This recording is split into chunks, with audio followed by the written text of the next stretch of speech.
Wait, it says here that when they discovered Imhotep's tomb, that the curse of the mummy nearly wiped out all of mankind. It's not a history book. It's the Mummy movies from the Universal Studios. Hey, it is Mr. Mincer. I am well. I don't look well because I've got this thing on my head, but that's because we're going to be studying ancient Egypt, one of my favorite time periods to study. It breaks my heart that I cannot be with you here today in person. I am fine. I am well. You can stop all the rumors that are circulating. I am not sick. I've taken the week off to be with my family and to focus on things at the church. So I just asked for your prayer. I am dressed up as a mummy, though, because we are going to be studying ancient Egypt. And of course, when we think of Egypt, we think of delicious food. We think of art. We think of, what else do we think of when we think of Egypt? Those big pointy things in the desert. Yeah, you all know what I'm talking about. Pyramids, mummies, ancient curses, the Nile River, Cleopatra, King Tut, all that fun stuff, right? Yeah, I love ancient Egypt. We're going to spend 2 weeks on this, guys, and I wanted to spend 2 weeks on it before, but even more excited now because you guys will get the chance to knock out a lot of stuff this week. But then next week, we're going to have fun with skits that you're going to be writing. I know that your teacher has probably already handed out your projects, and I challenge you guys to take it seriously. I know that it is probably a little out of some of your creative comfort zones, but I just want to challenge you guys as you get into groups of 3. If that hasn't been explained already, you guys are going to be in groups of 3, and you all are going to write skits about ancient Egypt, and you're going to, I know I was supposed to assign you one of the pharaohs. So what I'm just going to challenge you to do is just look through your textbook and pick out one of the ancient pharaohs. Cleopatra, off limits. King Tut, off limits. So there's Ramses II, there's Tutankhamun. There's lots of really good pharaohs that you could do. There's even some female pharaohs. So if any of y'all are interested in some of them, but I'll let you select that, and then you can follow the standards, and I'll help you all that next week. You'll have plenty of time next week to work on it as well. All right, let's get back to skip past the formalities, and let's talk about ancient Egypt. Let's dig in a little bit. So first of all, we talked about the Asian cultures last week, and let's talk a little bit about Africa. Africa tends to be kind of overlooked sometimes. It's overlooked today, and it's definitely common during. I'm going to pull this thing off my ear because honestly, it just looks like I got something like leaking. Oh, now I look like an ancient priest or something. So we're going to take this off. It's just toilet paper. I'm not sick, and I wasn't really a mummy, so I don't want to scare you. Brooklyn, calm down. I know you're freaking out. It's just Mr. Mincer, okay? No ancient curse for you. But Africa is really an interesting continent. There's a lot of geographical features. And Egypt was one of the great civilizations of the world. They were able to rise up to power in a very unique way that had not been accomplished at this point. And one of the reasons for that is because if you look at a map of Egypt, it is right in the smack of like the best geographical place to be in the ancient world. So to the north, you had the Mediterranean Sea. To the south, you had desert. To the west, you had yet more desert. To the east, you had the Red Sea. So they had all of these like natural geographic features that kind of helped protect them. And even if you go down south, down the Nile River, you get into some really rough waters, and it's hard to navigate and like actually invade this kingdom. So Egypt really was set up really well. And of course, it's got the largest desert in the Sahara. You got the Nile River, which is the world's longest river. And so Egypt had a lot going for it. So we're going to talk about that this week. And what they were able to accomplish. Now, I'm going to only briefly cover some stuff today. My plan is to do a couple more of these videos and to really break down the chapter for you. And I will highlight some things for you guys. You're not forced to take notes, but I'll try to highlight a few things. That way you can kind of either make a note of it or pay attention to it. So that way when it comes up next week on your test, you'll be prepared for that. By the way, since I'm not there, some more good news. No quizzes, no tests, no reviews this week. You guys will work on your projects. You'll turn in your homework on Friday, and all that's due on Friday this week because it is a short week. All right. Let's talk first about where the Egyptians come from. So according to tradition and according to the scripture, descendants of Ham, you guys remember Ham, he's the delicious sounding brother or son of Noah. And Ham's descendants moved out. Some of them moved out to Egypt, and that's where they settled. And because of their this great nation that has been set up in Egypt, we're going to actually see Egypt have its effect on other societies, especially in Africa as well. It's why some have called Egypt the seedbed of African cultures, and that's what that means. Is that a lot of the cultures of Egypt will spread to other parts of Africa. All right. So let's first talk about, Egypt is broken up, like most of these kinds of places, into many different territories, groups. In Egypt, these were called nomes, Nomes. I could be saying that wrong, because when I think of nome, I think of a little guy with a pointy hat who guards your lawn, okay? But it's spelled that. Ironically enough, the people who conquered these nomes, the pharaohs, we all know how to say pharaoh. And yet your book doesn't tell me how to say nome, but it explains to me how to say pharaoh. So go figure, right? It's just one of those great mysteries of Egypt. The pharaohs came in and they will basically like set up two kingdoms in Egypt. Now this is where a little bit where people get confused in history, because basically you have Lower Egypt and you have Upper Egypt. And I did not make that mistake. You get I'm pointing up for lower, and then Upper Egypt as I'm pointing down. And that's because we are geographically in the mindset of the Nile River. If you go up to the beginning part of the Nile River, of course, is one of those rare rivers that travels from south to north where it's located geographically. I don't know why I'm doing this with my pen. It's distracting me. Sorry. We'll get rid of that. But yeah, so you travel from the south and go north on the Nile River, which is why the Upper Kingdom is actually in the south and the Northern Kingdom is in the north. And that's the way it's going to be for a long time, until a guy shows up by the name of Menes. And Menes is the pharaoh that's basically going to conquer, and he's going to combine these two kingdoms together. And Menes is going to set up his capital along basically the middle part of this in Memphis. I know what y'all are thinking. Is that where the king is from? Is that where Elvis Presley is from? It's a different Memphis. That's in Tennessee. But he did set up his kingdom there. Now, I want to just take a minute to just kind of talk a little bit about the Nile River. The Nile River is the most important geographical feature of Egypt. This is where they are going to rely on their agriculture, because the Nile River obviously is what produced water in this very hot and dry climate. They were able to, of course, use the Nile River for transportation, and the Egyptians were really good at that.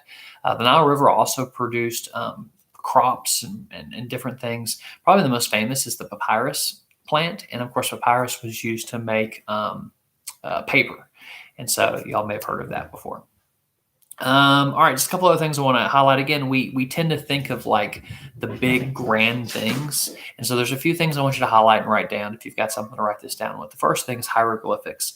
Hieroglyphics, it's a really long word to spell, but I'll try it. Hieroglyphics. Hieroglyphics, this is the ancient writing that the Egyptians used for thousands of years. Historians, archaeologists, nobody knew what this stuff said. They'd see these engravings like in the stones or on the pyramids or in the architecture, and nobody had any idea what it said. Nobody could translate that. It was a dead language. Nobody could read it. That's going to change in the discovery of the Rosetta Stone. And you guys have probably had world history before, and you may remember Napoleon's troops are marching through Egypt in 1798. One of the soldiers trips over a rock. Not surprising, he's a French soldier. They fell down a lot. And this guy falls over a rock, and he looks down, and he sees that this rock has some strange writing on it. And basically, on this rock, there's three languages. The first two languages are, of course, hieroglyphics and another Egyptian language. And then there's a third, very important language on it, and that is the language of Greek. And luckily for us, we know what Greek is. So we can read Greek. We've translated Greek for many, many years. We're grateful for that because the New Testament's in Greek. And so this discovery allowed us to translate, use the Rosetta Stone to translate the hieroglyphics. So that's how we're able to actually read hieroglyphics today. So that's the first word that we'll highlight. The second one, which is way cool, and it sounds like it belongs in a mummy movie, is, of course, the Book of the Dead. It's the most important Egyptian work. It contains prayers and incantations, and it was often placed in tombs to protect the spirits of the dead. So, Book of the Dead, you guys want to check that out? It's kind of interesting. It doesn't make for the easiest to read, but it's kind of cool to look at. I don't think if you read it though, you bring upon like the 10 plagues of Egypt. I'll have to double check on that because I know some movies have indicated that. All right. During its long history, ancient Egypt had several capital cities. We mentioned Memphis is one of those. Memphis is real close to the modern capital or modern Cairo. And then later on, Thebes. It's spelled Thebes. It's kind of like that mist that you walk into people's offices, and it's supposed to heal you from all diseases and stuff. Thebes, or maybe it's Thebes. I can't remember. It doesn't matter. It doesn't work. So there's Thebes, and Thebes is much further away from Cairo. Your book talks about that, but those are the two capitals. You don't necessarily need to know that. Memphis is the one I want you to know, and we'll talk about that when I get back sometime. But anyway, yeah. So there's also Necropolis, which was called the City of Dead. Most of these cities, by the way, there's not much there anymore. You find tombs or certain monuments, but not much else. Now, speaking of monuments, the most famous of the Egyptians is the pyramids. Now, the pyramids are basically these large Egyptian tombs. They were built by the pharaohs. Most of these Egyptian tombs had been cleared out by thieves and robbers in later time periods.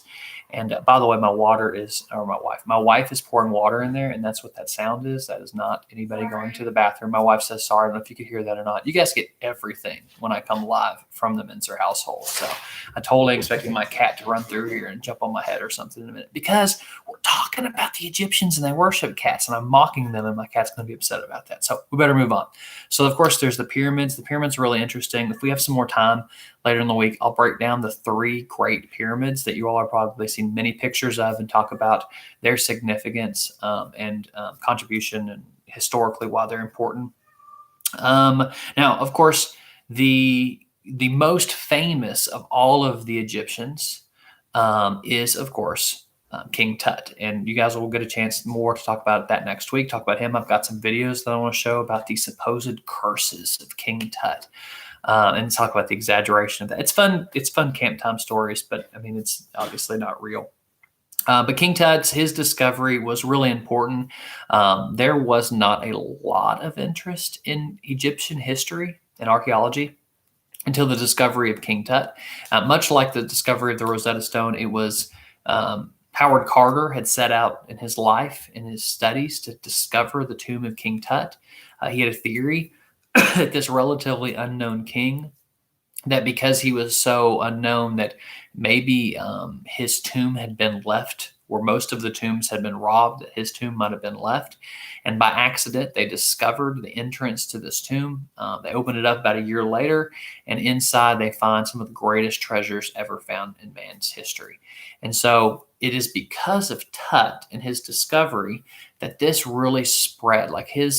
First of all, the artifacts and the sarcophagus and other things, they were sent around the world, and they spent many days in America actually, and thousands, millions of people would come and they would see these artifacts. And so this drew new interest. It drew a lot of controversy. Of course, this is where the curse of King Tut sprung up, as people talked about, those who disturbed the tomb were killed by this curse. And we'll discuss that. It's interesting. But again, it's really important. King Tut's discovery had a major effect on archaeology, on history and such. So, and also taught us a lot about mummification. Now, the Egyptians practiced mummification. Mummification was a process of preservation for the dead. Basically, the Egyptians believed in a life after death, that you literally had the ability to come back and return to the body. And so they tried to preserve the body, and we'll watch some videos and gross you guys out and show you how they made mummies. It's pretty cool. It includes where they take basically a long rod and stick it up the nose, and they would scrape out the brains, and then they would pull it back out through the nose. And I know your teacher is sitting there right now. It's like, I'm really glad I got to sub for Mr. Minster today, because he's talking about scraping out people's brains. And that's just what happened. I don't know what to tell you. So anyway, so that's mummification. All right, so I'm going to stop there. We got lots more. I love ancient Egypt, and we can talk about this for hours, but I want to stop there and let you guys get to work on your projects. I'm trusting you guys to pick some Egyptian pharaoh. I wish your book had contained more information. There's some books in my office, I believe they're on my desk, of ancient Egypt, and you're welcome to look all throughout that library and to find some information. I think you are required to, in your skits that you're writing, include 15 pieces of information. At least a couple of those need to be about your pharaoh. But if you do like 2 facts about the pharaoh and like 13 facts about ancient Egypt, I'll be fine with that. That's okay. Just be sure when you write those scripts that you highlight those pieces of information so that I can give you full credit. All right, guys, thank you all for your prayers. I'm fine. I'm not sick. I know I coughed a second ago, but I promise you I'm okay.